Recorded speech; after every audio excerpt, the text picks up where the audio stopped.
മണിക്കൂറുകൾ നീണ്ട ശ്രദ്ധേയമായ ഒരു രക്ഷാപ്രവർത്തനത്തിന് ഇന്ന് തൊടുപുഴ സാക്ഷ്യം വഹിച്ചു. ഉയരമുള്ള തേക്കുമരത്തിന്റെ ശിഖരത്തിൽ 4 ദിവസമായി കുരുങ്ങിക്കിടന്ന കാക്കയെയാണ് രക്ഷാപ്രവർത്തകർ താഴെയിറക്കിയത്. മറ്റ് കാക്കകളാണ് 4 ദിവസവും വെള്ളവും തീറ്റയും നൽകിയിരുന്നത്. തൊടുപുഴ ഉണ്ടപ്ലാവ് ജുമാ മസ്ജിദിന് സമീപമുള്ള തേക്കുമരത്തിലാണ് കാക്ക കുരുങ്ങിയത്. കാലിൽ ചുറ്റുപിണഞ്ഞ പ്ലാസ്റ്റിക് ചരടുകൾ മരക്കൊമ്പിൽ ചുറ്റി. രക്ഷാപ്രവർത്തനങ്ങളുമായി 100ഓളം കാക്കകൾ മരത്തിന് വട്ടമിട്ട് പറന്നു.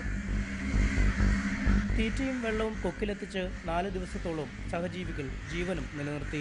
കാക്കകളുടെ സ്വന്തം നിലയിലെ രക്ഷാപ്രവർത്തനം വിജയത്തിലെത്താതായതോടെ പോലീസും ഫയർഫോഴ്സും രംഗത്തെത്തി. പരിചയമില്ലാത്ത പണിയിൽ ഫയർഫോഴ്സും തോറ്റു. ഇതോടെ കയറുമായി നാട്ടുകാരിലൊരാൾ മുകളിലേക്ക്. ആകാംക്ഷ നീണ്ട മണിക്കൂറുകൾ. കാക്കകളുടെ ആക്രമണം തടയാൻ കറുത്ത കുട പരിചയാക്കി തോട്ടുപയോഗിച്ച് കമ്പറുത്തു.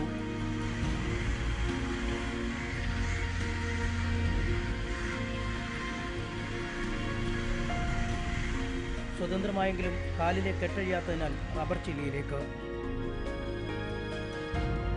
വീണ്ടും പറക്കാൻ ശ്രമിച്ച കാക്ക ഒടുവിൽ ഫയർഫോഴ്സ് ഉദ്യോഗസ്ഥന്റെ കൈകളിൽ.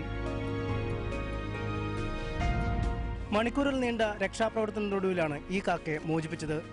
ഇനി സ്വാതന്ത്ര്യത്തോടെ ആകാശത്തേക്ക്. തൊടുപുഴയിൽ നിന്നും ക്യാമറമാൻ എബിൻ സാബുവിനൊപ്പം MS അനീഷ് കുമാർ, റിപ്പോർട്ടർ.